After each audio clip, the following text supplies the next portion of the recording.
Big screen studio ಅಕಾಡೆಮಿಯಲ್ಲಿ multimedia ಕೋರ್ಸ್ಗಳನ್ನು online ಮತ್ತು ಆಫ್ಲೈನ್ ಮೂಲಕ ಕಲಿಯಿರಿ. 100% ಉದ್ಯೋಗ ಮತ್ತು ಪ್ರಮಾಣ ಪತ್ರ ಪ್ರವೇಶ ಪ್ರಾರಂಭವಾಗಿದೆ. ಈಗಲೇ ಕರೆ ಮಾಡಿ. ನಿಮ್ಮ ಧರ್ಮಸ್ಥಳ ಕೇಸ್ ಇತ್ತೀಚಿನ ದಿನಗಳಲ್ಲಿ ಕೇಳ್ತಾ ಇದ್ದೀರಾ. ಸುಜಾತಾ ಭಟ್ ಅನ್ನುವಂಥವ್ರು ಬಂದ್ಬಿಟ್ಟು ಅನನ್ಯ ಭಟ್ ನನ್ನ ಮಗಳು ಇಲ್ಲಿ ಕಾಣೆ ಆಗಿದ್ದಾಳೆ ಅನ್ನುವಂಥ ವಿಚಾರ ಕೂಡ ಹೇಳಿದ್ರು. ಇತ್ತೀಚಿನ ದಿನಗಳಲ್ಲಿ ಅವರು ಉಲ್ಟಾ ಹೊಡೆದಿದ್ದಾರೆ, ಒಂದೊಂದು ಇದರಲ್ಲಿ ಒಂದೊಂದು ಹೇಳಿಕೆ ಕೊಡ್ತಿದ್ದಾರೆ. ಆ ಲೇಡಿ ಬಗ್ಗೆ ನಿಮ್ಮ ಅಭಿಪ್ರಾಯ ಏನು ಅಂತ? ಆ ಲೇಡಿ ಬಗ್ಗೆ ಏನೇ ಆಗಿದ್ರು ಅವ್ರು ಎತ್ತಿರೋರಿಗೆ ಆ ಸಂಕಟ ಇದ್ದೇ ಇರುತ್ತೆ. ಅವ್ರ ಮಗಳ ಬಗ್ಗೆ ಅವರಿಗೆ ಇದಿರುತ್ತೆ. ಅವರು ಒಂದೊಂದು ಸರಿ ಒಂದು ಹೇಳಿಕೆ ಕೊಡ್ತಾರೆ ಅಂದರೆ ಅವರು ಜನಗಳು, ಸಾಮಾನ್ಯ ಜನಗಳು ಏನು ಹೇಳ್ತಾರೆ ಅದ್ರ ಪ್ರಕಾರ ಅವ್ರು ಮಾತಾಡ್ತಾ ಇರ್ತಾರೆ. ಆದರೆ ಅವ್ರ ಮಗಳಿಗಾಗಿರೋ ತಪ್ಪಿಗೆ ಶಿಕ್ಷೆ ಕೊಡಿಸ್ಬೇಕು. ಅಂದರೆ ಅವಳೇ ಹೇಳ್ತಾರೆ ನನಗೆ ಮಗಳೇ ಇಲ್ಲ ಅನ್ನುವಂಥದ್ದು ಕೂಡ ಒಂದು ಹೇಳಿಕೆ ಕೊಡ್ತಾರೆ. ಇದ್ರ ಬಗ್ಗೆ ಏನು ಹೇಳ್ತಾರೆ? ಅದು ಬೇರೆಯವ್ರ ಮಾತು ಕೇಳಿ ಹೇಳ್ಸ್ಕೋಬೋದು. ಅದ್ರ ಬಗ್ಗೆ ನಾವು ಅದ್ರ ಬಗ್ಗೆ ಏನು ಹೇಳೋಕ್ಕಾಗಲ್ಲ. ಅಲ್ಲ ಒಂದೊಂದು ಬಾರಿ ಹೇಳ್ತಾರೆ ನನಗೆ ಮಗಳೇ ಇಲ್ಲ ಅಂತಾರೆ. ಮಗಳೇ ಇಲ್ಲ ಅಂತ ಫಸ್ಟು ಮಗಳೇ ಇಲ್ಲ ಅನ್ನಂಗಿರೋ ಕೇಸೇ ಹಾಕಂಗಿರ್ಲಿಲ್ವಲ್ಲ. ಅಂದ್ರೆ ಅವರು ಧರ್ಮಸ್ಥಳ ಇವಾಗ ಇದೆಯಲ್ಲ ಟೆಂಪಲ್, ಆ ಜಾಗ ನಮ್ಮ ತಾತಂಗೆ ಸೇರಿದ್ದು. ಆ ಜಾಗನ ನಾನು ವಾಪಸ್ ಪಡ್ಕೊಳ್ಬೇಕು, ಆ ಕಾರಣದಿಂದ ನಾನು ಸುಳ್ಳು ಹೇಳಿದೆ ಅನ್ನುವಂಥದ್ದು. ಅದ್ರ ಬಗ್ಗೆ ನಮಗೆ ಗೊತ್ತಿಲ್ಲ ಸರ್. ಅವೆಲ್ಲ ಗೊತ್ತಿಲ್ಲ. ಮಾತ್ರ ಆ ಹುಡುಗಿಗೆ ತಪ್ಪು ಮಾಡಿದ್ರೆ ಮತ್ತೆ ಶಿಕ್ಷೆ ಆಗ್ಬೇಕು ಅನ್ನೋದೊಂದೇ ನಮಗೆ ಗೊತ್ತಿರೋದು. ಶಿಕ್ಷೆ ಆಗ್ಬೇಕಂತ ನೀವು ಹೇಳ್ತೀರಾ. ಹೌದೌದು. ಬಟ್ ಅಲ್ಲಿ ಮಗಳೇ ಇಲ್ಲ ಅಂತಾರಲ್ಲ, ಅದಕ್ಕೆ ಏನ್ ಹೇಳ್ತೀರಾ? ಮಗಳು ಇಲ್ದೇ ಕೇಸ್ ಯಾಕೆ ಹಾಕಿದ್ರು ಮಗಳಿಲ್ಲ ಅಂದ್ರೆ? ಅದೇ ಈ ದೇವಸ್ಥಾನ ವಿಚಾರಕ್ಕೆ ನಾನು ಕೇಸ್ ಹಾಕಿದೆ ಅಂತ ಒಂದೊಂದು ಟೈಮ್ ಫಸ್ಟ್ ದೇವಸ್ಥಾನ ವಿಚಾರಕ್ಕೆ ಅಂತಾನೆ ಕೇಸ್ ಹಾಕ್ಬೇಕಾಯ್ತು. ಮಗಳ ವಿಚಾರ ಯಾಕೆ ಬಂತು? ನನಗೆ ಬೇರೆಯವ್ರು ಯಾರೋ ಹೇಳ್ಕೊಟ್ರು ಈ ತರ ಮಾಡಿ ಅಂತ ಹೇಳಿ. ಬೇರೆಯವರು ಸಗಣಿ ತಿನ್ನು ಅಂತಾರೆ, ತಿನ್ನಕ್ಕಾಗುತ್ತಾ? ಆಗಲ್ಲ ಅಲ್ವಾ? ಮಗಳಿದ್ರೆ ಮಗಳ ಮೇಲೆ ಕೇಸ್ ಹಾಕಿ ಆ ಕೇಸ್ನೇ ಮುಂದುವರ್ಸ್ಕೊಂಡು ಹೋಗ್ಲಿ. ಮಗಳಿಲ್ಲ ಅಂತಂದ್ರೆ ಅದು ಅವ್ರ ಹಣೆ ಬರ, ನಾವೇನೋ ಮಾಡೋಕ್ಕಾಗಲ್ಲ. ಮದುವೆನೇ ಆಗಿದೆ ಅಂತಾರೆ, ಇನ್ನೊಂದು ಟೈಮ್ ನಂಗೆ ಮದುವೆನೇ ಆಗಿಲ್ಲ, ಅದು ಅವ್ರ ಹಣೆ ಬರ ಸರ್. ಅದನ್ನೆಲ್ಲ ನಾವು ಹೇಳಕ್ಕಾಗಲ್ಲ. ಅಲ್ಲ ಈ ತರದೆಲ್ಲ ಅಪಪ್ರಚಾರ ಮಾಡಿ ಅಂದ್ರೆ ಒಂದಿಷ್ಟು ಜನರ ಭಾವನೆಗಳ ಜೊತೆ ಆಟ ಆಡ್ತಿದ್ದಾರೆ. ಒಂದಿಷ್ಟು ಇವ್ರು ಆಟ ಆಡಿದ್ರೆ ಇವ್ರಿಗೆ ಶಿಕ್ಷೆ ಆಗಲಿ, ಅವ್ರು ತಪ್ಪು ಮಾಡಿದ್ರೆ ಅವ್ರಿಗೆ ಶಿಕ್ಷೆ ಆಗಲಿ. ಅಂದ್ರೆ ನಿಮ್ಗೆ ಹೇಳಿದ್ರೆ ಆಕೆ ಸುಳ್ಳು ಹೇಳ್ತಿದ್ದಾಳ ಅಥವಾ ನಿಜ ಹೇಳ್ತಿದ್ದಾಳ ಏನಂತ? ಅದು ನಾವು ಸುಳ್ಳು ನಿಜ ಅಂತ ನಮಗೆ ಹೇಳೋರ್ಗೆ ಗೊತ್ತಿಲ್ಲ. ಸುಳ್ಳು ನಿಜ ಅಂತ ನಮ್ಗೆ ಹೆಂಗೆ ಗೊತ್ತಾಗುತ್ತೆ? ಅಂದ್ರೆ ನೀವು ಅವರು ಈಕೆ ಮಾತಾಡ್ತಿರೋದು ಅಂದ್ರೆ ಒಂದು ಫಸ್ಟ್ ಬಾರಿ ಬಂದು ಹೇಳಿದ್ಲು ಧರ್ಮಸ್ಥಳದಲ್ಲಿ ನನ್ನ ಮಗಳು ಕಾಣೆ ಆಗಿದ್ದಾಳೆ, ಸತ್ತೋಗಿದ್ದಾಳೆ ಅಂತ ವಿಚಾರ ಹೇಳಿದ್ರು. ಬಟ್ ನೀವು ಅದು ಹೇಳಿದಾಗ ನಿಮ್ಗೆ ಅದು ನಿಜ ಅನ್ಸ್ತಾ ಏನ್ ಅನ್ಸ್ತು ಅಂತ? ಅವಾಗ ನಿಜನೇ, ಎಲ್ಲರಿಗೂ ನಿಜನೇ ಅನ್ಸಿರೋದು. ಎಲ್ರಿಗೂ ನಿಜಾನೇ ಅನ್ಸಿರೋದು ಅವಾಗ. ಇವಾಗ ನನ್ಗೆ ಏನು ಆಗೇ ಇಲ್ಲ ಈ ತರ ಹೇಳಿದಾಗ ಇವಾಗ ಅವರೇ ಅದನ್ನೂ ಪ್ರಚಾರ ಮಾಡಿ ಇದನ್ನೂ ಪ್ರಚಾರ ಮಾಡಿದ್ರೆ ಅದಕ್ಕೆ ನಾವೇನು ಮಾಡೋಕ್ಕಾಗುತ್ತೆ? ನಾವೇನು ಹೇಳೋಕ್ಕಾಗುತ್ತೆ? ನಾವೇನು ಟಿ ವಿ ಮಾಧ್ಯಮದಲ್ಲಿ ಏನು ಬರುತ್ತೋ ಅದು ನೋಡ್ಬೋದು. ಅಯ್ಯೋ ಹುಡುಗಿಗೆ ಅನ್ಯಾಯ ಆಯಿತು, ಈ ನ್ಯಾಯ ಕೊಡಿಸ್ಲಿ ಅಂತ ಅನ್ಬೋದು. ಅಷ್ಟೇ ಬಿಟ್ಟರೆ ನಾವೇನು ಬಂದೆಲ್ಲ ನೋಡಿಲ್ವಲ್ವ ಏನಾರ ಹೇಳೋಕ್ಕೆ. ಅಂದ್ರೆ ಆಕೆ ಹೇಳ್ತಿರೋ ಸುಳ್ಳು ಅನ್ಸುತ್ತಾ ನಿಜ ಅನ್ಸುತ್ತಾ ಏನು? ಇವಾಗ ಇವಾಗ ಹೇಳಿದ ಪ್ರಕಾರ ನೋಡ್ಕೊಂಡ್ರೆ ಸುಳ್ಳು ಅನ್ಸುತ್ತೆ. ಈಗ ಒಂದೊಂದು ಸರಿಗೆ ಒಂದೊಂದು ಮಾತಾಡಿದ್ರೆ ಸುಳ್ಳು ಅನ್ಸುತ್ತೆ. ಮುಂಚೆ ನೀವು ನಿಜ ಅಂತ ನಂಬಿದ್ದು? ನಾವು ನಿಜ ಅಂತಾನೆ ನಂಬಿರೋದು. ಇವತ್ತು ನಿಜ ಅಂತಾನೆ ಗೊತ್ತಾಗುತ್ತೆ. ಆದ್ರೆ ಇವೆಲ್ಲ ಅಪಪ್ರಚಾರ ಬರೋವಾಗ ನಾವು ಸುಳ್ಳು ಅಂತ ಅನ್ಕೋಬೇಕಾಗುತ್ತೆ. ಅಂದ್ರೆ ನಿಮ್ ತರನೇ ಸಾಕಷ್ಟು ಜನ ನಂಬಿರ್ತಾರೆ. ಅಯ್ಯೋ ಹೌದು, ಯಾರಾದ್ರೂ ಅದೇ ಅನ್ಕೊಳ್ಳೋದು. ಯಾರಾದ್ರೂ ಅನ್ಯಾಯ ಆಯ್ತು, ಅವ್ರಿಗೆ ನ್ಯಾಯ ಸಿಗ್ಲಿ, ಅವ್ರಿಗೆ ಒಳ್ಳೇದ್ ಮಾಡ್ಲಿ ಅನ್ನೋದೇ ಕೇಳೋದು. ಇವಾಗ ನೋಡಿದ್ರೆ ಏನು ಆಗಿಲ್ಲ ಅಂದಾಗ, ಇವಾಗ ಅವರೇ ಏನು ಆಗಿಲ್ಲ ಅಂದಾಗ ಇವಳ್ದು ಏನೋ ನಾಟಕ ಅಂತಾರೆ, ಸುಮ್ಮನೆ ಆಯ್ತಾರೆ ಅಷ್ಟೇ. ಎಲ್ಲರ ಮನ್ಸಲ್ಲೂ ಈಗ ಯಾರು ಚಿಕ್ಕ ಮಕ್ಳು ಯಾರು ಇಲ್ಲ. ಚಿಕ್ಕ ಮಕ್ಳಿಗೂ ಗೊತ್ತಾಗುತ್ತೆ ಸತ್ಯ ಯಾವುದು ಸುಳ್ಳು ಯಾವುದು ಅಂತ. ಎಲ್ಲರೂ ಅದೇ ಅಂತಾರೆ ಅಷ್ಟೇ. ಹುಚ್ಚೋ ಇಲ್ಲ ನೀವು ಹೇಳ್ದಂಗೆ ಜಮೀನು ವಿಚಾರನೋ ಅದೇನು ಅಂತ ನಮಗೂ ಗೊತ್ತಾಗ್ತಿಲ್ಲ ಸರ್. ಅದೆಲ್ಲ ಜನರಿಗೆ ಆಟ ಆಡಬಾರ್ದು. ಏನೇ ಇದ್ರು ಅದು ಮಗಳ ವಿಚಾರ ಆದರೆ ಮಗಳ ವಿಚಾರನೇ ಬರಲಿ, ಇಲ್ಲ ಜಮೀನು ವಿಚಾರ ಆದರೆ ಜಮೀನು ವಿಚಾರಕ್ಕೆ ಬರಲಿ ಅವಳು. ಅದು ಜನಗಳ ಮಧ್ಯೆ ಈ ಥರ ಅಯ್ಯೋ ಪಾಪ ಅಂತ ಸಿಂಪತಿಗೆ ಇಟ್ಸ್ಕೊಂಡು ಆಮೇಲೆ ಈ ಥರ ಜಮೀನಿಗೆ ಅಂತ ಹೇಳ್ಬಿಟ್ಟು ಈ ಥರ ಇದು ಮಾಡೋದು ಅದು ಸರಿಯಲ್ಲ. ಅದು ಸರಿ. ಕೊನೆಯದಾಗಿ ಅವರು ಹೇಳಿಲ್ವಾ ಜಮೀನು ವಿಚಾರ ಬಂದರೆ ಜಮೀನು ವಿಚಾರಕ್ಕೆ ಹೋಗಲಿ. ಈ ಮಗಳನ್ನ ಮುಂದೆ ಹಾಕೊಂಡು ಈ ವಿಚಾರ ತರೋದು ಬೇಡ. ಯಾಕಂದ್ರೆ ಎಲ್ಲರೂ ಎತ್ತಿರೋ ತಾಯ್ದಿರಿರ್ತಾರೆ, ಅವರೆಲ್ಲರೂ ಏನು ಅನ್ಕೊಂತಾರೆ, ಅಯ್ಯೋ ಆ ಮಗುಗೆ ಅನ್ಯಾಯ ಆಯ್ತಲ್ಲ ಅಂತಲೇ ತಿಳ್ಕೊಳ್ಳೋದು. ಅದು ಮಗಳು ಮುಂದೆ ಹಾಕೊಂಡು ಮಾಡೋದು ಬೇಡ. ಅವಳಿಗೆ ಜಮೀನು ಬೇಕಾ ಜಮೀನು ತಗೊಳ್ಳಿ, ಇಲ್ಲ ಮಗಳಿಗೆ ನ್ಯಾಯ ಕೊಡಿಸ್ಬೇಕಾ ಬಂದು ಮಗಳಿಗೆ ನ್ಯಾಯ ಕೊಡಿಸ್ಲಿ ಅಷ್ಟೇ. ಅವೆಲ್ಲ ನಾವು ಹೇಳೋಕ್ಕಾಗಲ್ಲ ಸರ್. ಅವೆಲ್ಲ ಹೇಳೋಕ್ಕಾಗಲ್ಲ. 1000 ಜನ 1000 ಹೇಳ್ತಾರೆ. ಅದು ಅವಳಿಗೆ ಗೊತ್ತಿರಬೇಕು ನಾನು ಹೆಂಗಿದ್ದೀನಿ ಅಂತ. ಅವಳಿಗೆ ಗೊತ್ತಿರಬೇಕಷ್ಟೇ. ಮಾತಾಡೋಳಿಗೆ ಮಗಳನ್ನ ಮುಂದೆ ಹಾಕೊಂಡು ಮಾತಾಡೋಳು ಗೊತ್ತಿರಬೇಕಷ್ಟೇ. ಅದು ನಾವೆಲ್ಲ ಹೇಳೋಕ್ಕಾಗಲ್ಲ. ಇತ್ತೀಚಿನ ದಿನಗಳಲ್ಲಿ ನೀವು ನೋಡ್ತಿದ್ದೀರಾ ಧರ್ಮಸ್ಥಳದ ಕೇಸಲ್ಲಿ ದಿನಕ್ಕೊಂದೊಂದು ಟ್ವಿಸ್ಟ್ ಪಡ್ಕೊಳ್ತಾ ಇದೆ. ಬಟ್ ಇತ್ತೀಚಿನ ದಿನಗಳಲ್ಲಿ ಒಬ್ರು ಬಂದಿದ್ರು ಸುಜಾತಾ ಭಟ್ ಅನ್ನುವಂಥವ್ರು. ಬಟ್ ಅವ್ರು ಹೇಳಿಕೆ ಕೊಟ್ಟಿರುವಂಥ ಹೇಳಿಕೆನೆಲ್ಲ ನೀವು ಗಮನಿಸಿರ್ತೀರಾ. ಬಟ್ ಆ ಹೇಳಿಕೆ ಬಗ್ಗೆ ಏನು ಹೇಳ್ತೀರಾ ಸರ್ ಅಂತ? ಅವಳು ಹೇಳ್ತಾ ಇರೋ ಸ್ಟೇಟ್ಮೆಂಟೇ ಸರಿ ಇಲ್ಲ. ಇವಾಗ ಅವನ ಅಣ್ಣ ತಮ್ಮನೇ ಯಾರೋ ಒಬ್ಬ ಸ್ಟೇಟ್ಮೆಂಟ್ ಕೊಟ್ಟವಳೆ. ಇವಳು 10 ವರ್ಷಕ್ಕೇ ಪ್ರೆಗ್ನೆಂಟ್ ಆಗಿದ್ಲು ಅಂತಲೇ ಸ್ಟೇಟ್ಮೆಂಟ್ ಕೊಟ್ಟವಳೆ. ಇವಾಗ ಅವ್ರು ಅನ್ಗುಡ್ತವ್ರೆ ಆ ಥರ ಸ್ಟೇಟ್ಮೆಂಟ್ ಕೊಟ್ಟಾಗ ಇದನ್ನು ಹೆಂಗೆ ಅಕ್ಸೆಪ್ಟ್ ಮಾಡೋಕ್ಕಾಯ್ತದೆ? ಅಲ್ಲ ಮಾಮೂಲಿ ಸಾರ್ವಜನಿಕರಿಗೆ ಇದೆಲ್ಲನೂ ಗೊತ್ತಾಗುತ್ತದೆ. ಇವಳು ಇವಾಗ ಒಂದು ಸ್ಟೇಟ್ಮೆಂಟ್ ಕೊಡ್ತಾಳೆ, ಸಾಯಂಕಾಲ ಒಂದು ಕೊಡ್ತಾಳೆ, ಬೆಳಗ್ಗೆ ಒಂದು ಕೊಡ್ತಾರೆ. ಆ ಥರ ಜನಗಳು ಪಬ್ಲಿಕ್ಕಿಗೆ ಇವಳು ಒಂಥರ ಹುಚ್ಚಿ ಅಂತ ಕನ್ಸಲ್ಟ್ ಮಾಡಬೇಕಾಯ್ತದೆ. ಹಾಗೆ ಕಾಣ್ತಾ ಇದೆ. ಅಂದ್ರೆ ಅವರು ಮೊದಲ ಬಾರಿ ಹೇಳ್ತಿರುವಾಗ ಓಕೆ ಇವ್ರು ಹೇಳ್ತಿರೋದು ನಿಜನೇನೋ ಎಲ್ಲ ಇವಾಗ ಜನ ಎಲ್ಲ ನಂಬಿಟ್ಟಿದ್ರು. ಅರ್ಧ ಮಾಮೂಲಿ ಧರ್ಮಸ್ಥಳಕ್ಕೆ ಇರಕ್ಕಂಥ ಗೌರವ ಕೊಡೋಕ್ಕಂಥ ದೇವಸ್ಥಾನಕ್ಕೆ ಕೊಡ್ತಕ್ಕಂಥ ಅದೇನು ಅವರ ಭಕ್ತಿ ಅದೇ ಇದ್ದೇ ಇದೆ. ಅದು ಇವ್ಯಾವ ಕೆಲವು ಜನ ಸೇರ್ಕೊಂಡು ಆ ಥರ ಅಪಪ್ರಚಾರ ಮಾಡಿ ಧರ್ಮಸ್ಥಳದ ಕೆಡ್ಸೋಕ್ಕೆ ಮಾಡೋ ರೀಸನ್ ಅಂತ ಕಾಣಿಸ್ತದೆ. ಅಂದ್ರೆ ಅವರು ಈ ಭಕ್ತಾದಿ ಅಂದ್ರೆ ಭಕ್ತಾದಿಗಳು ಯಾವತ್ತಿದ್ರು ಅದು ಭಕ್ತಾದಿಗಳು ಯಾವತ್ತಿದ್ರು ಅವರು ನಡೆದೇ ಇಲ್ವಲ್ಲ. ಇವಾಗ ಎಷ್ಟೋ ಜನಕ್ಕೆ ದೇವಸ್ಥಾನಕ್ಕೆ ಬರಬಾರ್ದು ಅಲ್ಲಿದ್ದ ಇವರೇನೋ ಒಂದು ಪ್ರೀ ಪ್ಲ್ಯಾನ್ ಮಾಡ್ಕೊಂಡು ಕೆಲವೊಂದು ಸಂಘಟನೆಗಳು ಆ ಥರ ಮಾಡಿರೋ ಪ್ಲ್ಯಾನ್ ಇದು ಗೊತ್ತಾಗುತ್ತಲ್ಲ. ಇವಾಗ ಅಲ್ಲಿ ಒಂದೊಂದ್ಸಲಿಗೆ ಅವರೇ ವಾಪಸ್ ಸ್ಟೇಟ್ಮೆಂಟ್ ಹೆಂಗೆ ಕೊಡ್ತಾರೆ, ಇವ್ರು ಹೆಂಗೆ ಕೊಡ್ತಾರೆ. ವಿದ್ಯಾವಂತರಿಗೆ ಅದು ಗೊತ್ತಾಗಲ್ವಾ? ಏನೋ ವಿದ್ಯಾವಂತರಿಗೇನೋ ಗೊತ್ತಾಗಲ್ಲ ಅನ್ಬೋದು.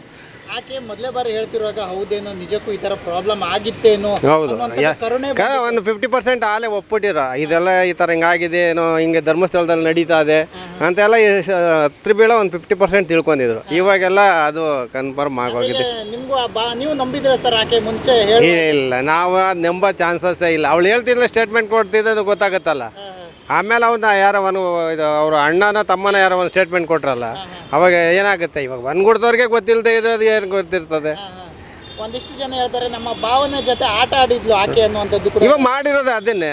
ಇವರು ಅವಳೇ ಅಂತ ಅಲ್ಲ, ಕೆಲವು ಅವ್ರ ಜೊತೆ ಬೇಕಾದಷ್ಟು ಜನ, ತುಂಬ ಜನ ಅವರೇ. ಅದನ್ನು ಮೊದಲು ಅವ್ರಿಗೆ ಹಿಡ್ದು ಇದು ಕೊಡಬೇಕು.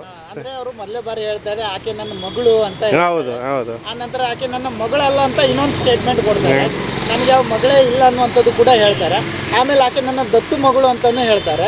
ಈ ಥರದ್ದೆಲ್ಲ ಗಂಟೆಗೆ ಒಂದೊಂದು ಪ್ಲೇಟ್ ಚೇಂಜ್. ಅಲ್ಲ, ನೀವೆಲ್ಲ ಮಾಧ್ಯಮದವರೇ ಎಲ್ಲ ನೋಡಿ ಇವಾಗ ನಿಮಗೆ ಗೊತ್ತಿರ್ತದಲ್ಲ. ಇವಾಗ ಗಂಟೆಗೆ ಯಾವಾಗ ಹೇಳ್ತದೆ, ಗಂಟೆಗೆ ಒಂದೊಂದು ಥರ ಹೇಳ್ತಾಳೆ ಅವಳು. ಇವಾಗ ದೇವಸ್ಥಾನದ ಇದೆಯಲ್ಲ, ಆ ಆಸ್ತಿ ನಮ್ಮ ತಾತನ ಸೇರಿರುವಂಥದ್ದು. ಆ ಆಸ್ತಿಗೋಸ್ಕರ ಹೀಗೆಲ್ಲ ಮಾಡಿದೆ, ಇಲ್ಲಾಂದ್ರೆ ನನಗೆ ಕೊಲೆ ಬೆದರಿಕೆ ಬಂದಿತ್ತು. ಇದನ್ನೆಲ್ಲ ನಂಬ್ತೀರಾ ನೀವು? ಆಕೆ ಹೇಳಿ ನಂಬಕ್ಕೆ ಬರೋದೇ ಇಲ್ಲ. ಅದು ಎಷ್ಟು ವರ್ಷದ? ಅದು 90 ವರ್ಷ 900 ವರ್ಷದ ಏನೋ. ಇದೆಲ್ಲ ಅವಳು ಹುಟ್ಟಿರ್ಲೇ ಇಲ್ವಾ? ಇವೆಲ್ಲ ತಾತಂಗೆ ಸೇರಿರೋದು ಆಸ್ತಿ ಅಂತ ಅವ್ರು ಹೇಳ್ತಿದ್ದಾರೆ. ಅಂದ್ರೆ ಸುಜಾತಾ ಭಟ್ ತಾತಂಗೆ ಸೇರಿರೋದಂತ. ನಾವೆಲ್ಲ ಸುಳ್ಳು ಅಪಪ್ರಚಾರ ಮಾಡ್ಕೊಂಡು ಅಲ್ಲೇ ಇದು ಮಾಡೋಕ್ಕೆ. ನಿಮ್ಮ ಏನು ಅವ್ರ ಲೇಡಿ ಬಗ್ಗೆ ನಿಮ್ಮ ಅನಿಸಿಕೆ ಏನು ಹೇಳ್ತೀರಾ? ಅವಳ ಮೊದಲು ಹಾಸ್ಪಿಟ್ಲಿಗೆ ಸೇರಿಸ್ಬೇಕು ಅನ್ನಿಸ್ತದೆ ಮಾನಸಿಕವಾಗಿ. ಅಂದ್ರೆ ಅವ್ರು ಹೇಳ್ತಿರೋದೆಲ್ಲ ಸುಳ್ಳು ಅಂತ. ಸುಳ್ಳು ಫ್ರಾಡ್. ಅಂದ್ರೆ ಅಪಪ್ರಚಾರ ಮಾಡಬೇಕು. ಏನಂದ್ರೆ ಇಲ್ಲಿ ಹಿಂದೂ ದೇವಸ್ಥಾನಗಳನ್ನ ಅಪಪ್ರಚಾರ ಏನು ಸಿಗುತ್ತೆ ಅಪಪ್ರಚಾರ ಮಾಡೋದು? ಅಲ್ಲಿರೋ ಬರುತ್ತದಲ್ಲ ಕಾಣಿಕೆ ದುಡ್ಡು, ಅದ್ರ ಮೇಲೆ ಕಣ್ಣಿದೆ ಇವ್ರದ್ದೆಲ್ಲ. ಓಕೆ, ಇದೆಲ್ಲ ದುಡ್ಡಿಗೋಸ್ಕರನೇ ಮಾಡ್ತಾ ಇರೋದು. ಇವಾಗ ಏನಾರ ಮಾಡಿ ಇವಾಗ ತಿರುಪ್ತಿ ಹಾಳು ಮಾಡಲಿಲ್ವ? ಅವಾಗ ಇದೇ ಥರ ಇದನ್ನು ಹಾಳು ಮಾಡಬೇಕು. ಕೆಲವೊಬ್ಬರು ಅದನ್ನೇ ಸಂಚು ಕಾಯ್ತಿರ್ತಾರೆ. ಅವ್ರನ್ನ ಒಳಗಡೆ ಹಾಕಬೇಕು. ಅವ್ರಿಗೆ ಬ್ಯಾಕ್ಗ್ರೌಂಡ್ ಯಾರ್ಯಾರು ಅವ್ರೆ ಮೊದಲನೇದು ಸರ್ಕಾರ ಇದ್ದರೆ ಇವ್ರನ್ನ ಮೊದಲು ಇವಾಗ ಇಷ್ಟೆಲ್ಲ ತನಿಖೆ ಮಾಡಿದ್ರು, SIT ಮಾಡಿದ್ರು. ಅವ್ರಿಗೆ ಎಷ್ಟು ಎಕ್ಸ್ಪೆಂಡಿಚರ್ ಬಂತು ಇದೆಲ್ಲ ಅವ್ರ ಮೇಲೆ ಹಾಕಿದ್ರೆ ಅವಾಗ ಗೊತ್ತಾಗುತ್ತೆ. ಈಗ ನೀನು ತಪ್ಪು ಮಾಡಲಿಲ್ಲ ಅಂದಮೇಲೆ ಅದು ಅವ್ರ ಮೇಲೆ ಹಾಕಲಿ. ಅವಾಗ ಅಂಥ ಯಾರೂ ಸುಳ್ಳು ಸದ್ಯ ಇದು ಮಾಡಲ್ಲ, ಪ್ರಚಾರ ಮಾಡಲ್ಲ. ಇವಾಗ ನಾನು ತಪ್ಪು ಮಾಡಿದೆ, ನಂದೆಲ್ಲ ಮುಟ್ಕೊಲಾಕಿ ಇದು ಮಾಡ್ಕೋಬೇಕು. ಅವಾಗ ನಾನು ಇನ್ನೊಂದ್ಸಲ ತಡೆಯಪ್ಪ ಹಿಂಗೆ ಮಾಡ್ತಾರೆ ಅಂತ ಜನಗಳು ಹೋಗಲ್ಲ ಆ ಥರ. ಅಂದರೆ ನೀವು ಹೇಳ್ತಿರೋದು ಆಕೆ ವಿರುದ್ಧ ಕಾನೂನು ಅವ್ರ ಬ್ಯಾಕ್ಗ್ರೌಂಡ್ ಯಾರವ್ರು ಎಲ್ಲ ಹಿಡಿಬೇಕು. ಅವಾಗ ಏನು ಸತ್ಯ ಎಲ್ಲ ಹೊರಗಡೆ. ಹೌದು, ಇನ್ನು ಬೇರೆ ಮಾಡಲ್ಲ. ಇವಾಗ ಇವಳನ್ನ ಹಾಕ್ಬಿಟ್ಟು ಅಲ್ಲಿಗೆ ತೀರ್ತು ಅಂತ ಮಾಡಬಾರ್ದು. ಹಿಂದೆ ಯಾರ್ಯಾರವ್ರೆ ಅದನ್ನು ಮೊದಲು ಹಿಡಿಬೇಕು. ನೀವು ಕೇಳಿದಿರ ಧರ್ಮಸ್ಥಳ ವಿಚಾರ ದಿನಕ್ಕೊಂದೊಂದು ವಿವಾದಗಳ ಸೃಷ್ಟಿ ಆಗ್ತಾ ಇದೆ. ಸುಜಾತಾ ಭಟ್ ಅನ್ನುವಂಥ ಹೆಸರು ಕೇಳಿರ್ತೀರ ಅನ್ಕೋತೀನಿ. ಬಟ್ ಅವರ ಬಗ್ಗೆ ನಿಮ್ಮ ಅಭಿಪ್ರಾಯ ಏನಿದೆ ಸರ್ ಅಂತ? ಒಂದ್ಸಲಿ ಮಗಳು ಅಂತಾರೆ, ಒಂದ್ಸಲಿ ಇದು ಅಂತಾರೆ. ಅದೇನು ಸತ್ಯ 6-3 ಆಗಲ್ಲ, 3-6 ಆಗಲ್ಲ, ಅದೇನು ಅನ್ನೋದೇ ಗೊತ್ತಾಗ್ತಾ ಇಲ್ಲ. ಸತ್ಯ ಹೊರಗೆ ಬರಬೇಕು. ವೀರೇಂದ್ರ ಹೆಗ್ಗಡೆಯವ್ರು ಆ ಥರ ಇಲ್ಲ. ಧರ್ಮಸ್ಥಳ ಬಗ್ಗೆ ಸುಮ್ಮನೆ ಅಪಪ್ರಚಾರ ಮಾಡ್ತಾಯಿದ್ದಾರೆ. ಅದು ತಪ್ಪು ಅನಿಸ್ತೈತೆ ನನಗೆ. ಯಾಕೆ ಈ ಥರದ್ದೆಲ್ಲ ಮಾಡ್ತಿರ್ಬೋದು ಅವರು? ಅದು ಗೊತ್ತಿಲ್ಲ. ಅದೇನೋ ಇಲ್ಲಿ ಗಂಟ ನಾವು ಕಂಡಂಗೆ ಆ ಥರ ಏನಿಲ್ಲ ಅಲ್ಲಿ. ಅದು ಯಾರು ಏನು ಹೇಳ್ಕೊಟ್ಟು ಏನು ಮಾಡಿಸ್ತಾ ಇದಾರೋ ಗೊತ್ತಿಲ್ಲ. ಅಪಪ್ರಚಾರ ಮಾಡ್ತಾಯಿದ್ದಾರೆ ಇರ್ಬೋದು.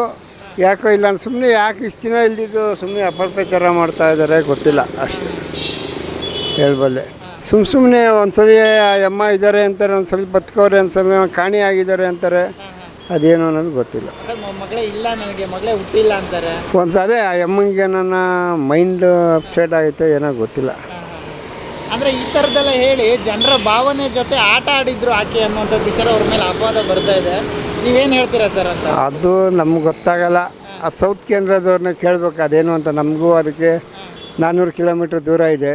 ಅಲ್ಲ, ಆಕೆ ಫಸ್ಟ್ ಒಂದು ಆರೋಪ ಮಾಡ್ತಾಳೆ, ನನ್ನ ಮಗಳು ಇಲ್ಲಿ ಬಂದು ಕಾಣೆ ಆಗಿದ್ದಾಳೆ ಧರ್ಮಸ್ಥಳದಲ್ಲಿ, ಆಕೆಗೆ ಸಾವಿಗೆ ಇವರೇ ಕಾರಣ ಅಂತ ಆಕೆ ಹೇಳ್ತಾಳೆ. ಬಟ್ ನೀವು ಆಕೆ ಹೇಳಿದಾಗ ನಿಮ್ಗೆ ಏನಾದರೂ ಹೌದು ಈ ಥರನ ಆಗಿದೆಯಾ ಅನ್ನೋಂಥದ್ದು ನಂಬಿಕೆ ಬಂದಿತ್ತಾ ಏನು? ಅಲ್ಲ, ಅದು ನಮ್ಗೆ ಗೊತ್ತಾಗಲ್ಲ. ಆ ಸೌತ್ ಕೇಂದ್ರದವ್ರು ಕೇಳಬೇಕು, ನಮಗೆಲ್ಲ ಗೊತ್ತಾಗಲ್ಲ. ನಾವು ಬೆಂಗಳೂರವರು, 350-400 ಕಿಲೋಮೀಟ್ರ್ ಇದೆ, ಅದ್ರ ಬಗ್ಗೆ ನಮ್ಗೆ ಗೊತ್ತಾಗಲ್ಲ. ಏನೋ ಇದ್ರೂ ಇರ್ಬೋದನ, ಇಲ್ಲ ಅಂದರೆ ಇನ್ನು ಇರ್ಬೋದನ, ಹೇಳೋಕ್ಕಾಗಲ್ಲ. ಅದು ನಮ್ಗೆ ಗೊತ್ತಿಲ್ಲ. ಒಂದು ಕ್ಷಣ ಇವಳು ಹೇಳ್ತಿರೋದು ನಿಜನೇನೋ ಅಂದ್ಕೊಂಡಿದ್ರು ಒಂದಿಷ್ಟು ಜನ. ಹೌದೇ, ದಿನಕ್ಕೆ ಒಂದೊಂದು ಮಾಹಿತಿ ಬರ್ತೈತೆ, ಒಂದೊಂದು ಮೀಡಿಯಾದೊಳಗೆ ಒಂದೊಂದು ಥರ ಬರ್ತೈತೆ. ಯಾವುದು ಸತ್ಯ ಹೊರಗೆ ಬರ್ಬೇಕು ಅಷ್ಟೇ ಅಲ್ವಾ? ಒಂದೊಂದು ಮೀಡಿಯಾದಾಗ ಒಂದೊಂದು ಸಲ ತೋರಿಸ್ತಾರೆ. ಅವ್ರು ಹೇಳ್ತಿರೋದು ಆ ಥರ ಇದೆ. ಯಾರು ಅದಕ್ಕೆ ನಮ್ಗೆ ಗೊತ್ತಾಗಲ್ಲ. ಸೌತ್ ಕೇಂದ್ರದವ್ರು ಕೇಳಬೇಕು, ನಮ್ಗೆ ಗೊತ್ತಾಗಲ್ಲ ಅದು ಅಲ್ವಾ? ಇವಾಗ ನಾವು ಅಕ್ಕಪಕ್ಕ ಇದ್ದರೆ ಹೇಳ್ಬೋದು, ಒಂದು 50 ಕಿಲೋಮೀಟ್ರ್ ಇದ್ದರೂ ಏನೋ ಅರ್ಥ ಅಂತದ. ಆ ಅಮ್ಮ ಇವತ್ತೇ ಕಾಣಿಸ್ಕೊಂತ ಇರೋದು. ಇದಕ್ಕಿದ್ದಂಗೆ ಒಂದೊಂದು ದಿನಕ್ಕೆ ಒಂದೊಂದು ನ್ಯೂಸ್ ಬರ್ತೈತೆ, ಹಂಗೆ ಹೇಳೋಕ್ಕಾಗ್ತೈತೆ ಅಲ್ವಾ? ನಿಮಗೆ ಏನು ಅನ್ಸುತ್ತೆ ಅಮ್ಮನ ನೋಡಿದಾಗ ಅಂತ ನಾನು ಕೇಳ್ತಿರೋದು. ಇಲ್ಲ, ಅದು ಗೊತ್ತಾಗಲ್ಲ. ಅದು ನಾವು ಇರೋದು ಹೇಳಬೇಕು. ಸುಮ್ಮನೆ ನಾವು ಆ ಅಮ್ಮನ ಬಗ್ಗೆ ಅಪಪ್ರಚಾರ ಮಾಡೋದು. ಆಮೇಲೆ ಸತ್ಯ ಆದರೆ ಯಾರೋ ಹೇಳಿದ್ರು ಮೀಡಿಯಾದೊಳಗೆ ಅಂತ ಅವು ಇದು ಬರಬಾರ್ದು. ಇಲ್ಲ, ಅವರೇ ಹೇಳಿದಾರಲ್ಲ, ಒಂದೇ ಚಾನಲಲ್ಲಿ ಈ ಥರ ಹೇಳ್ತಾರೆ, ಇನ್ನೊಂದು ಚಾನಲಲ್ಲಿ ಆ ಥರ ಹೇಳ್ತಾರೆ. ಅದೇನೇ ಯಾರು ಅಲ್ಲ, ಅವರೇ ಹೇಳ್ತಿರೋದು. ಅದಕ್ಕೆ ಸೌತ್ ಕೇಂದ್ರದವ್ರನ್ನೇ ಕೇಳ್ಬೇಕು, ನಮ್ಗೆ ಗೊತ್ತಾಗಲ್ಲ. ಅಂದರೆ ನಾನು ನಿಮಗೆ ಅಂದರೆ ಇವರು ಹೇಳ್ತಿರೋ ಸುಳ್ಳ ಅಥವಾ ನಿಜಾನ ಏನು ಅನ್ಸುತ್ತೆ ಅಂತ ನಾನು ಕೇಳಿದೆ. ಅದು ನಾವು ಹೇಳೋಕ್ಕಾಗಲ್ಲ, ಹತ್ತು ಕಡೆಯೇ ಕೇಳಬೇಕು. ದಿನಗಳಲ್ಲಿ ಧರ್ಮಸ್ಥಳ ಕೇಸು ದಿನಕ್ಕೆ ಒಂದೊಂದು ತಿರುವು ಪಡ್ಕೊಳ್ತಾ ಇದೆ. ನೀವು ಕೇಳಿರ್ಬೋದು ಸುಜಾತಾ ಭಟ್ ಅಂತ, ಅವರು ಕೂಡ ದಿನಕ್ಕೆ ಒಂದೊಂದು ಸುಳ್ಳು ಹೇಳ್ಕೊಂಡು ಧರ್ಮಸ್ಥಳದ ವಿರುದ್ಧ ಮಾತಾಡ್ತಿದ್ದಾರೆ. ಬಟ್ ನಿಮ್ಗೆ ಏನು ಅನ್ಸುತ್ತೆ ಆ ಲೇಡಿ ನೋಡಿದಾಗ, ಕೇಳಿದಾಗ ಆ ವಿಷಯ ಎಲ್ಲ? ಯಾವ ಲೇಡೀಸು ಬಂದರೂ ಅಲ್ಲಿ ಏನಂತಂದರೆ ಧರ್ಮ ಅಂತ ಒಂದಿತ್ತು ಅಲ್ಲಿ. ಇವರು ಅದಕ್ಕೆ ಕಾರಣ ಉಟ್ಕೊಂಡು ಏನೇನೋ ಹೇಳ್ತಿದ್ದಾರೆ, ಅದು ಸರಿಯಲ್ಲ ಅನಿಸುತ್ತೆ. ಅದು ಯಾವುದೋ ಒಂದು ವಿಚಾರ, ಯಾವುದೋ ಅಂತ ಹೇಳ್ತಾರೆ, ಯಾರು ಅಂತ ನಮಗಿಂತ ಕೊಲೆ ಮಾಡಿದ್ರೆ ಅಂತ ಯಾರು ನಿಜವಾಗಿ ಬಂದು ಹೇಳ್ತಾರೆ? ಯಾರೂ ಹೇಳ್ತಾ ಇಲ್ಲ. ಅದು ಅಲ್ಲಿ ಮಾಡಿದಂತೆ ಬುಲ್ಡೆ ಸಿಕ್ಕಿದೆ, ಎಷ್ಟೋ ಜನ ಸತ್ತಿರ್ತಾರೆ. ಅದರಿಂದ ಅಪಪ್ರಚಾರ ಮಾಡೋದು ಮಾಡೋದು ಅದು ನನಗೇನು ಇಷ್ಟ ಇಲ್ಲ. ಅದು ಸುಳ್ಳು ಹೇಳ್ಕೊಂಡು ಅವರು ದಿನಕ್ಕೊಂದೊಂದು ಮಾತಾಡಿಕೊಂಡು ಇದೆಲ್ಲ ಹೇಳ್ತಾರಲ್ಲ, ಅದು ಸರಿಯಲ್ಲ. ಅದು ಯಾಕೆ ಧರ್ಮಾಧಿಕಾರಿಯವರು ಕೆಲವರು ನಾವೊಂದು ಸಾರಿ ಅವ್ರು ಭೇಟಿ ಮಾಡೋಕ್ಕೆ ಹೋದಾಗ ಅವರು ಯಾರನ್ನೂ ಮತ್ತು ಪ್ರಯಾಣಿಕರಿಗೆ ಬಂದು ನಮ್ಮ ಕಾಲು ಮುಡ್ಸ್ಕೊಳ್ಳೋವಂಥ ಅವ್ರು ಮಾಡಲಿಲ್ಲ. ಅವರು ಕಾಲು ಮುಡ್ಸ್ಕೊಳ್ಳೋದೇ ಮಾಡೋದಿಲ್ಲ ಅವರು. ನಾನು ಭಾಳ ಇಷ್ಟಪಟ್ಟೆ. ಕೆಲವು ಸ್ವಾಮಿಗಳು ಕಾಲಿಗೆ ಬಿದ್ದರೆ ಅವ್ರನ್ನ ಮುಟ್ಕೊಂಡು ಅವ್ರು ಸುಮ್ಮನೆ ನಿಂತಿರ್ತಾರೆ. ಅವರು ದೂರ ಭೂಮಿಯಲ್ಲೇ ನಮಸ್ಕಾರ ಮಾಡ್ಕೊಂಡು ಹೋಗ್ತಿದ್ರು. ಆಮೇಲೆ ಇನ್ನೊಂದು ಸರಿ ನಾನು ಕೇಳ್ಪಟ್ಟಿದ್ದೆ, ಅವರು ತಮ್ಮನ ಮಗ ಏನೋ ಒಂದು ಹೆಣ್ಮಗಳನ್ನ ಇದು ಮಾಡಿದ್ದಾರೆ ಅಂತ. ಅದು ಸಹಜ, ಅದು ಗೊತ್ತಿರಲ್ಲ ನಮಗೆ. ಧರ್ಮಸ್ಥಳದ ಬಗ್ಗೆ ನಾವು ಮಾತಾಡೋಕ್ಕೆ ನಮಗೆ ಹೋಗ್ತಿ ಇಲ್ಲ. ಸೊ ಹೀಗಾಗಿ ಅದು ಶಿವಾಲಿ ಬಂದು ನೆಲೆಸಿರೋಂಥ ಒಂದು ಸ್ಥಳ ಅದು. ಅದನ್ನು ಟೀಕೆ ಮಾಡೋಕ್ಕೋಗಲ್ಲ. ಯಾರೇ ಬಂದರೂ ಈಗ ಇದನ್ನು ವಶಪಡಿಸ್ಕೊಳ್ಳೋಕ್ಕಾಗೋದಿಲ್ಲ. ಯಾವುದೋ ಅದನ್ನು ಟೆಸ್ಟನ್ನು ವಶಪಡಿಸ್ಕೊಳ್ಳೋಕ್ಕಾಗೋದಿಲ್ಲ. ಸೊ ಹೀಗಾಗಿ ಅವರು ಅಪಪ್ರಚಾರ ಮಾಡಿ ಅವ್ರ ಮೇಲೆ ದೂರ ತಂದು ಇವೆಲ್ಲ ಮಾಡ್ತಿದ್ದಾರೆ, ಸರಿಯಲ್ಲ ಅದು. ಅಂದರೆ ಸುಜಾತಾ ಭಟ್ ಅನ್ನುವಂಥವ್ರು ಒಂದಿಷ್ಟು ದಿನಗಳ ಹಿಂದೆ ನನ್ನ ಮಗಳು ಅನನ್ಯ ಭಟ್ ಧರ್ಮಸ್ಥಳದಲ್ಲಿ ಹೌದು, ಅದನ್ನು ಹೇಳಿದ ಬಂದಿದ್ದಾಳೆ, ಇಲ್ಲಿ ಕಾಣೆ ಆಗಿದ್ದಾಳೆ, ಇದಕ್ಕೆ ನೇರ ಹೊಣೆ ಅಂತೆಲ್ಲ ಹೇಳ್ತಾ ಇದ್ದಾರೆ. ಅದು ತಪ್ಪು ಅವ್ರ ಮೇಲೆ ಉದ್ಬಡಿಸೋದು ಅವ್ರಿಗೇನು ಗೊತ್ತಿಲ್ಲ. ಯಾರೋ ಹೇಳಿಕೆ ಮಾತು ಕೇಳಿ ಹೇಳಿರ್ಬೋದು ಅಷ್ಟೇ ಹೊರತು ಅದನ್ನು ನಾನು ಸತ್ಯವನ್ನು ಅವ್ರು ಹೇಳೋಕ್ಕಾಗಲ್ಲ. ಅವ್ರು ನಾಳೆ ದಿವಸ ಅವ್ರಿಗೆ ಇದಾಗುತ್ತೆ. ಅಲ್ಲ, ಇವಾಗ ಉಲ್ಟಾ ಹೊಡ್ತಿದ್ದಾರೆ. ಅದು ತಪ್ಪದು. ಹೊಲಸ್ನಾಲ್ಗೆ ಹಂಗೆಲ್ಲ ಹೇಳಬಾರ್ದು. ಇವಾಗ ಯಾರಾದರೂ ನಿಮಗೆ ಹಣಗಿನ ಕೊಟ್ಟಿರೋ ಈ ಥರ ಹೇಳುವಂಥ ಅಮ್ಮನಿಗೆ ಏನು ಹೇಳ್ತೀರಾ ಸುಜಾತಾ ಭಟ್ ಅವ್ರ ಬಗ್ಗೆ? ಅವ್ರ ಬಗ್ಗೆ ನಾನು ಒಪ್ಪೋದಿಲ್ಲ ಅದನ್ನು. ಯಾಕೆ ನನ್ನ ಹೆಸರು ರಾಮಚಂದ್ರ. ನಾವು ಸತ್ಯವನ್ನೇ ಹೇಳಬೇಕು ಹೊರತು ನಾವು ಸುಳ್ಳು ಹೇಳೋಕ್ಕೆ ನಮ್ಗೆ ತಯಾರೇ ಇಲ್ಲ. ನಾವು ಎಷ್ಟೋ ಸಾರಿ ಧರ್ಮಸ್ಥಳ ಹೋಗಿದ್ದೀವಿ, ಹೊರನಾಡು ಹೋಗಿರ್ತೀವಿ. ಅಲ್ಲಿ ಧರ್ಮಸ್ಥಳದಲ್ಲಿ ನಡೆಯೋಂಥ ವಿಚಾರಗಳು ಹಿಂದೆ ಎಲ್ಲ ಭಾಳ ಶುದ್ಧ ಇತ್ತು. ಇವಾಗ ಯಾರು ಹೇಳಿಕೆ ಮಾತು ಕೇಳ್ಕೊಂಡು ಇವನ್ನೆಲ್ಲ ಅಪಪ್ರಚಾರ ಮಾಡ್ತಾರೆ. ಅದು ಯಾವ ಟೆಸ್ಟಿನ ಬಗ್ಗೆ ಯಾರೂ ಏನು ಮಾಡ್ಕೊಳಕ್ಕಾಗಲ್ಲ. ಅದನ್ನು ಅಂದರೆ ಅವರು ಒಂದು ವೇಳೆ ಒಂದೊಂದು ಮಾತು ಹೇಳ್ತೀರಾ. ತಪ್ಪದು ಹೇಳ್ಬಾರ್ದು. ನನ್ನ ಮಗಳು ಅಂತ ಹೇಳಿದ್ರೆ ಈಗ ಇವಾಗ ನನ್ನ ಮಗಳೇ ಅಲ್ಲ ಅಂತ ಹೇಳ್ತಾರೆ. ಬಾರಿ ಇವ್ರು ನನ್ಗೆ ಹೇಳ್ಕೊಟ್ರು, ಗಿರೀಶ್ ಮಟ್ಟನ್ ಅವರು ಈ ತರ ಮಾತಾಡಿ ಅಂತ ಹೇಳ್ಕೊಟ್ರು, ಆ ಕಾರಣದಿಂದ ಆಗಿದೆ ನನಗೆ ಕೊಲೆ ಬೆದರಿಕೆ ಬಂದಿತ್ತು, ಈ ಕಾರಣದಿಂದ ನಾನು ಹೀಗೆ ಹೇಳಿದೆ. ದಿನಕ್ಕೆ ಒಂದೊಂದು ಸುಳ್ಳು ಹೇಳ್ತಾನೆ. ಅದು ತಪ್ಪಾಗುತ್ತೆ. ದಿನಕ್ಕೊಂದ್ಸಾರಿ ಸುಳ್ಳು ಹೇಳ್ಬೇಕಾದ್ರೆ ಅಮ್ಮ ಊಟ ಮಾಡೋದ್ರಿಂದ ಹಿಡಿದು ಅವರು ಮನೇಲಿ ಪೂಜೆ ಪುಸ್ಕಾರ ಮಾಡೋದ್ರಿಂದ ಅವ್ರು ಮಾಡಬೇಕಾದ್ರೆ ಅವ್ರು ಸುಳ್ಳು ಹೇಳ್ಬೇಕಾದ್ರೆ ತಪ್ಪು ಅನ್ಸುತ್ತೆ. ಅದು ಸಾಧ್ಯನೇ ಇಲ್ಲ. ಇವಾಗ ಧರ್ಮಸ್ಥಳದ ಎನ್ನುವಂತ ಜಾಗ ಇದೆಯಲ್ಲ, ಆ ಜಾಗ ಎನ್ನುವಂಥದ್ದು ಆಕೆದು ಅವ್ರ ತಾತನಿಗೆ ಸೇರಿರುವಂತ ಜಾಗ, ಅದು ನನಗೆ ಬೇಕು ಅನ್ನುವಂಥದ್ದು ಅವ್ರ ವಾದ ಆಗಿದೆ. ಇದಕ್ಕೆ ಏನ್ ಹೇಳ್ತೀರಾ? ಯಾಕಂದ್ರೆ ಜೈನ ಸಮುದಾಯ ಕೊಡಕ್ಕೆ ನನ್ಗೆ ಇಷ್ಟ ಇಲ್ಲ ಅಂತ ಅವ್ರು ಕಂಪ್ಲೇಂಟ್ ಮಾಡ್ತಿದ್ದಾರೆ, ಸುಜಾತ ಭಟ್ ಅವರು. ಅದು ಅವ್ರ ಕಲ್ಪನೆ. ಅದು ಅವರೆಲ್ಲ ಇಷ್ಟು ದಿನ ಏನು ಮಾಡ್ತಿದ್ರು ಇದ್ರ ಬಗ್ಗೆ? ಯಾರೋ ಒಬ್ಬರು ದೂರ ತಂದಾಗ ಹೆಚ್ಚಿನವರೆಗೂ ಯಾಕಿದ್ರು ಅವರು? ಅವ್ನು ಹೇಳ್ಬೋದಿತ್ತಲ್ಲ. ಕೊಲೆ ಬೆದರಿಕೆ ಯಾರು ಮಾಡಿದ್ದಾರೆ ಅವ್ರು ಹೇಳ್ರಿ, ಯಾರು ಕಳಿಸಿದ್ದಾರೆ, ಯಾರು ಎದುರಿಸಿದ್ರೆ ಅಂತ ಕೇಳ್ಬೋದು. ಸುಮ್ಮನೆ ತನ್ನ ಮನ್ಸಿಗೆ ತಾನೇ ಕೊಲೆ ಬೆದರಿಕೆ ಅಂದರೆ ಯಾರು ಹೋಗಿದ್ದಾರೆ? ರೌಡಿಗಳು ಹೋಗಿದ್ದಾರಾ ಮನೆ ಹತ್ರ? ನೈಟೆಲ್ಲ ಹೋಗಿದ್ದಾರಾ ಆ ಎಮ್ಮನ್ ಇದು ಮಾಡೋಕ್ಕೆ? ಮಾಡ್ತಿದ್ದಾರೆ, ಏನು ಮಾಡೋಕ್ಕಾಗಲ್ಲ. ಅವರು ಕೆಲವು ವಿಚಾರದಲ್ಲಿ ನಿಷ್ಠಾವಂತರಾಗಿರ್ತಾರೆ, ಒಂಥರ ತಪ್ಪಾಗಿರ್ಬೋದು, ಆದರೆ ಅವರೆಲ್ಲ ತಿದ್ಕೊಂಡಿರ್ತಾರೆ. ಅದರಿಂದ ಇವರು ಅಪಪ್ಚಾರ ಮಾಡಿ ಅವರನ್ನು ಹೆಸರನ್ನ ಹಾಳು ಮಾಡೋದು ತಪ್ಪು ಅನಿಸುತ್ತೆ. ಯಾಕೆಂದರೆ ನಮ್ಮ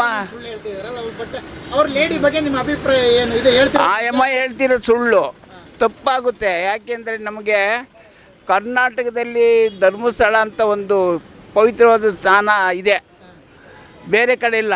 ಕೋಟ್ಯಾಂತರ ಜನ ಬರ್ತಾರೆ ಅಲ್ಲಿಗೆ. ಅದು ಬಿಟ್ಟರೆ ಆಮೇಲೆ ಹೊರನಾಡು, ಇವೆಲ್ಲ ಹೆಸರಾಗಿರೋಂಥ ಇದು. ಇವತ್ತು ಅಪಪ್ಚಾರ ಮಾಡಿ ಅದನ್ನು ಅಲ್ಗಳೆಯೋದು ತಪ್ಪಾಗುತ್ತೆ. ಬೇಕು ಅಂತ ಮಾಡಿರೋವಂಥ ವಿಚಾರಗಳು ಅದೆಲ್ಲ ಆಗಬಾರ್ದು. ಧರ್ಮಸ್ಥಳ ವೀರೇಂದ್ರ ಹೆಗ್ಗಡೆ ಅವರು ಅಂದ್ರೆ ದೇವ್ರ ಸಮಾನ. ಅವರು ಒಂದು ವೇಳೆ ಅವ್ರೇನಾದ್ರು ಮಾಡಿದರೆ ಅವ್ರು ಅನುಭವಿಸ್ತಾರೆ. ಅವರು ಆ ಸನ್ನಿಧಾನದಲ್ಲಿ ನಿಂತ್ಕೊಂಡು ಅವರೇನಾರು ತಪ್ಪು ಮಾಡಿದರೆ ಅನುಭವಿಸ್ತಾರೆ. ಆದ್ದರಿಂದ ಅದು ಧರ್ಮಸ್ಥಳದ ಕೀರ್ತಿಯನ್ನು ಹಾಳು ಮಾಡೋಕ್ಕೆ ಇವರು ಇರ್ತಾರೆ ಜನ. ಅದರಿಂದ ಅದು ತಪ್ಪು ಅನಿಸುತ್ತೆ ನನಗೆ. ಆ ಸ್ವಾಮಿ ಎಲ್ಲರಿಗೂ ಕಾಪಾಡಲಿ. ನಮಸ್ಕಾರ. SS TV ಸಿನಿಮಾ ಜಗತ್ತಿನ ಕ್ಷಣ ಕ್ಷಣದ ಸುದ್ದಿಯೊಂದಿಗೆ.